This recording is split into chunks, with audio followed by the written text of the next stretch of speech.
friends, this is Nidhi and welcome back to my channel. Today let's make something very healthy and yummy in breakfast.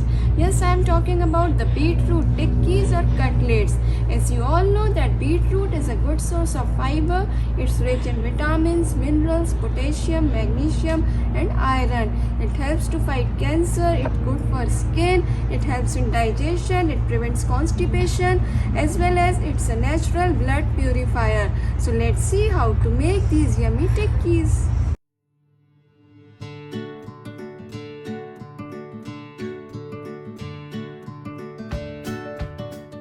Isn't it looking so yummy, mouth-watering and colorful? Yes, to get the recipe, please watch the full video, and in case if you like it, please hit the like button and don't forget to subscribe my channel. And also do press the bell icon so that you may get the notifications of all my further videos. For detailed written recipe and ingredients with their measurements, please visit the description box below. So let's move on to my kitchen. Now let's start the recipe by making the beetroot puree first.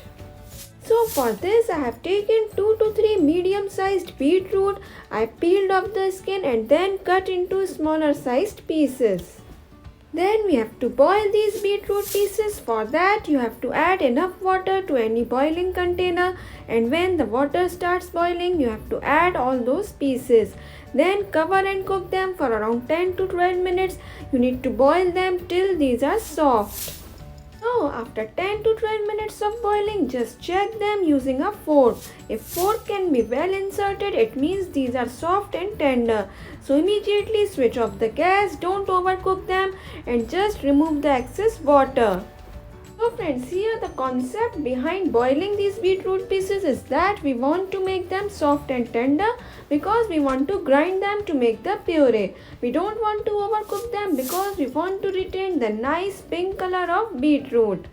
Another point is don't discard the water which is excess. You can use this water to knead the dough for puris or parathas, or you can even use this water in making curries.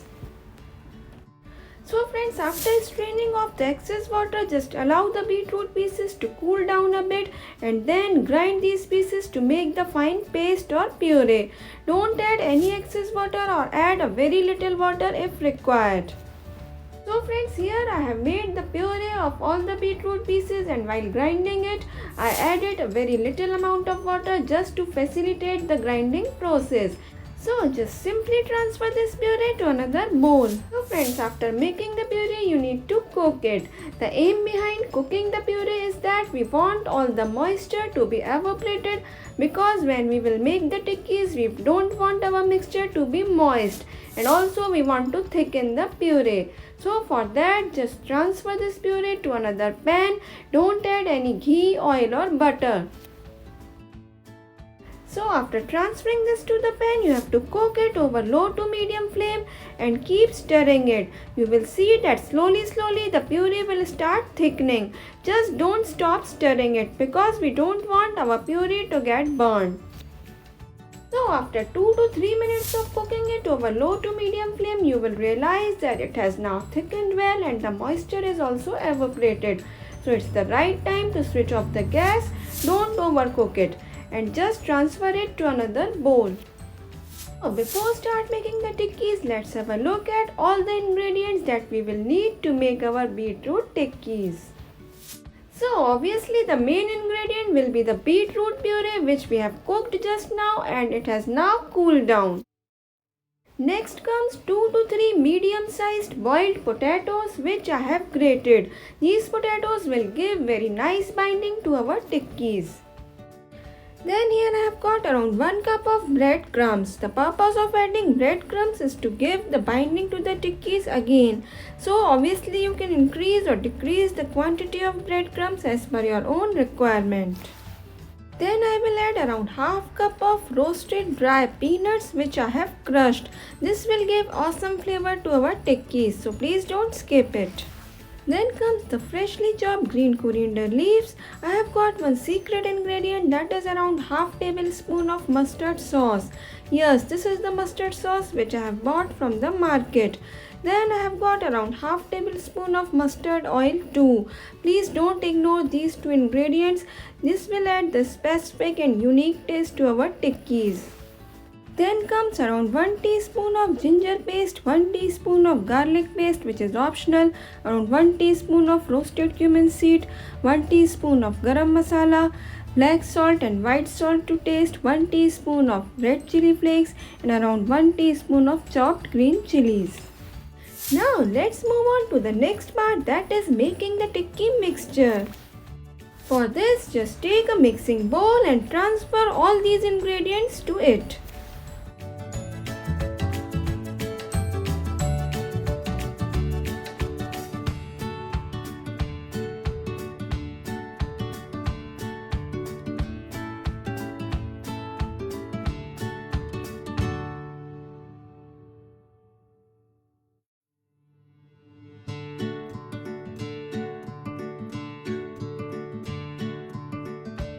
Then simply give them a very nice mix using your palms.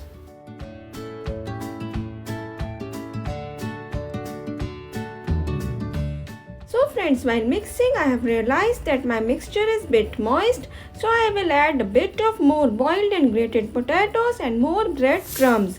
It simply depends upon your own requirement.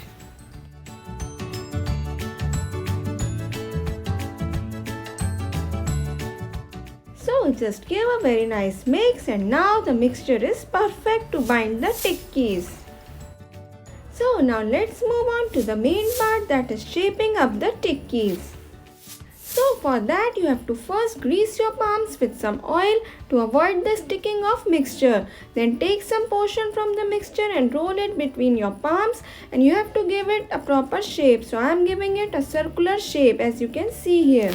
Then friends, I will roll this tikki over the bread crumbs and make sure that the bread crumbs will stick uniformly to the tikki. So you can see here our tikki is now well shaped and it's ready. So likewise you have to make all the other tikkis.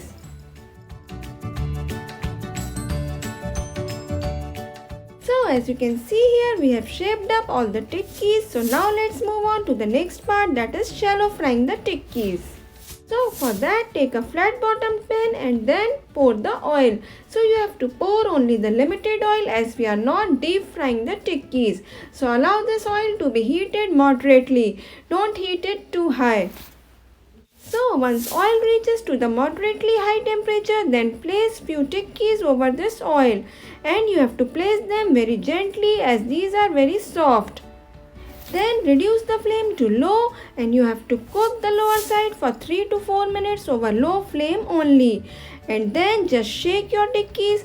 If they leave the pan, it means the lower side is roasted well. Then only it's the time to flip the tikkis.